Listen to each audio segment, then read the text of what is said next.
On behalf of JKILS, I welcome Monica Chaudhary Madam, rank 29, GJS. Kindly applaud.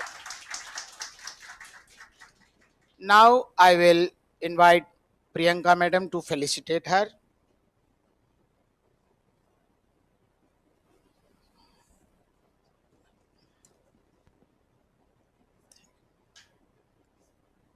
Ma'am, I will like to ask about your judicial journey. कब से आपने तैयारी की और क्या सब रहा पूरा judicial? Thank you, everyone. Firstly, I will say thankful to Jyoti sir and Priyanka ma'am. Without their guidance, it is not possible.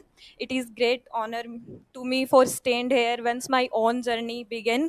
My judicial journey start in 2023 when I joined this institution.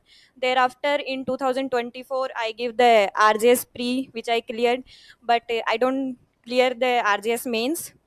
Thereafter, in 2025, I clear the Gujarat Judicial Services pre-mains and interview. So thank you so much, sir, for taught us not only the subjects but the discipline and dedication. थोड़ा सा madam अपनी दिन की दिनचर्या बताइएगा. Normally एक बच्चे को कितना पढ़ना चाहिए, कैसा आपका शेड्यूल हुआ करता था? It is all depend on the student to student. मेरा जब लाइक इन 24 आवर्स मैं कोई 16-17 घंटे नहीं पढ़ती थी. जैसे दिन में 3 आवर्स पढ़ लिया, then rest, and after then 3 hours. So मेरा 3-3 आवर्स का सेशन होता था. So the main point is लो पर फोकस करने के साथ साथ जो लैंग्वेज सब्जेक्ट्स है उन पे भी इक्वल फोकस करना पड़ता है. सो ये रहता था. एंड मेंस आंसर राइटिंग साथ में बहुत ज़रूरी है, क्योंकि प्री क्लियर हो जाता है आपकी नॉलेज से, but in mains answer writing practice बहुत ज़रूरी होती है. तो वो आपको साथ में प्रैक्टिस करनी रहती है. जैसे सर की मेंस टेस्ट सीरीज़ है, और जो गुजरात के लिए मैम ने लॉन्च की थी इस बार टेस्ट सीरीज़, वो काफ़ी हेल्पफुल रहती है. अगर आप आंसर राइटिंग की प्रैक्टिस नहीं करते हो तो फिर आपका प्री क्लियर हो जाएगा, बट मेंस में फिर वही दिक्कत आएगी जो मुझे आई थी मेरे पहले मेंस में. आपका जेकेएलएस का कैसा अनुभव रहा? JKILS का एक्सपीरियंस मेरा बेस्ट एक्सपीरियंस रहा था. सर बहुत अच्छी अच्छी स्टोरीज भी बताते हैं, तो सर से पढ़ना मुझे काफ़ी अच्छा लगता था. उसके साथ साथ इंटरव्यू में मैम ने काफ़ी हेल्प की थी. मॉक इंटरव्यू सेशन जो चलाए थे वो काफ़ी हेल्पफुल रहे. और ज्योतिष सर का कंट्रीब्यूशन तो बहुत है, क्योंकि अगर कोई भी डाउट होता था सर सॉल्व करते हैं, बहुत इजीली सब पढ़ाते हैं. इनसे पढ़ के भी काफ़ी अच्छा लगता था. तो सर और मैम के साथ पढ़ना मेरे लिए बहुत बड़ी बात है. मोनिका जी, बहुत बहुत बधाइयाँ आपको. सबसे पहले आपको और आपके पूरे परिवार को. देखो, मेरा क्रेडिट बाद में आता है. JKILS और JK सर नहीं होते तो मैं भी नहीं होती, और इतना अच्छा प्लेटफॉर्म मेरे थ्रू बच्चों तक हो सकता है पहुंच ही नहीं पाता, राइट? तो I would like to thank you sir, thank you so much, and thank you everyone जिन्होंने मुझ पे सपोर्ट किया एंड मुझे ज्वाइन किया फर्स्ट स्टेज से लेके लास्ट स्टेज तक.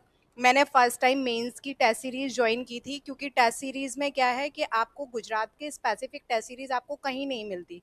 तो राजस्थान की टेस्ट सीरीज़ आपको सेम गुजरात के लिए दे दी जाती है, दिल्ली की टेस्ट सीरीज़ सेम पर सेम पैटर्न पर नहीं चलती. तो बच्चा टाइम डिवाइड नहीं कर पाता कि किस क्वेश्चन पर कितना टाइम देना है और कितना लिखना है.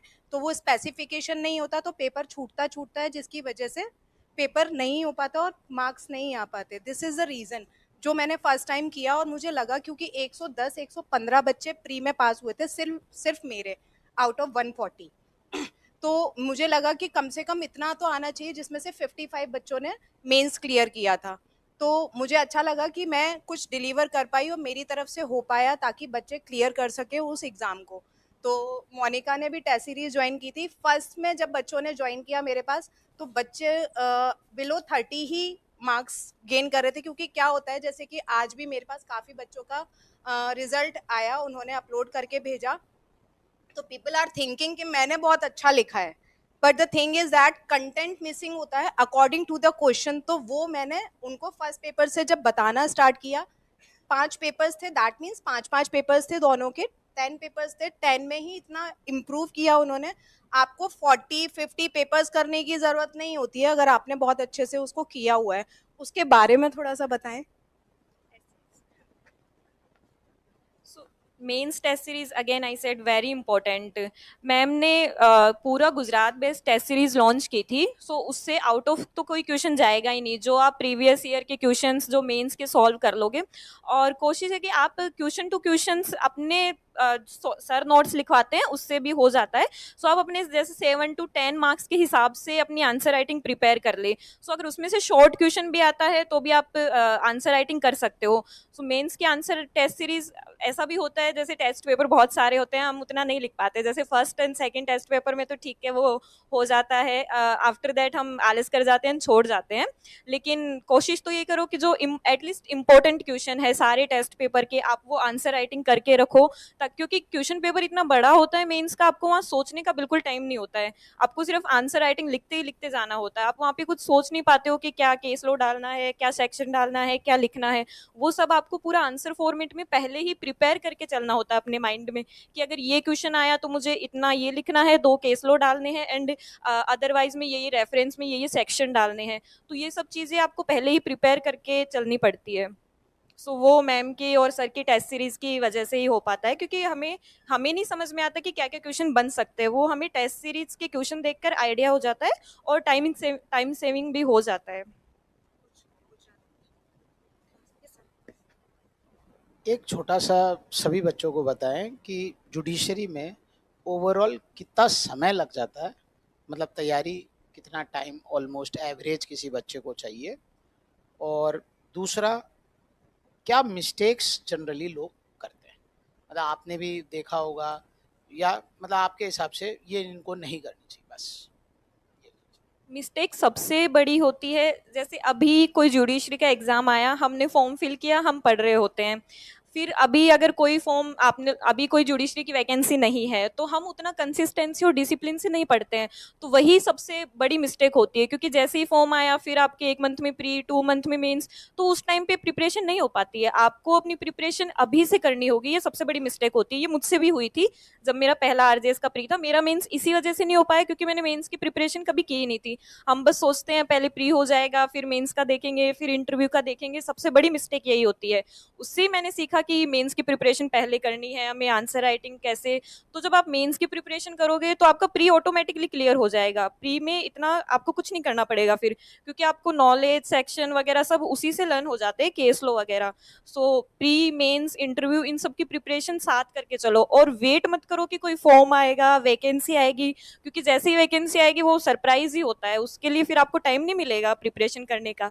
तो अपनी डेली रूटीन के हिसाब से अभी से प्रिपरेशन करो, ये सोचो कि 1 मंथ बाद एग्जाम है, 2 मंथ बाद एग्जाम है, तभी वो प्रिपरेशन हो पाएगी। और गुजराती के लिए तो ऑफ कोर्स लॉ के साथ साथ गुजराती लैंग्वेज बहुत बड़ा फैक्टर होता है। गुजराती लैंग्वेज का जो रिटर्न पेपर होता है वही पास करना बहुत बड़ा वही बहुत बड़ी वो हो जाती है, बड़ी बात हो जाती है, क्योंकि बहुत से बच्चे प्री में फेल इसीलिए होते हैं क्योंकि गुजराती रिटर्न पेपर क्लियर नहीं हो पाता है। तो गुजराती लैंग्वेज तो मैम ने हेल्प कर दी थी, तो गुजराती लैंग्वेज पे लॉ के साथ साथ वही फोकस करो। अदरवाइज प्री में तो जैसे मिनिमम पासिंग मार्क्स का है, तो गुजराती में प्री लॉ का बहुत इजीली क्लियर हो जाता है, बट लैंग्वेज का नहीं होता, और फिर दिक्कत आती है वही मेंस में, वहाँ भी आपको मिनिमम पासिंग मार्क्स तो स्कोर करने ही होते हैं, और इसलिए गुजराती में फिर इंटरव्यू में भी they will ask to about read the Gujarati newspaper, ये सब क्वेश्चन मुझसे भी पूछे गए थे, तो इन सब का ध्यान रखना पड़ता है, गुजराती लैंग्वेज को उतनी ही इंपॉर्टेंस देनी पड़ती है।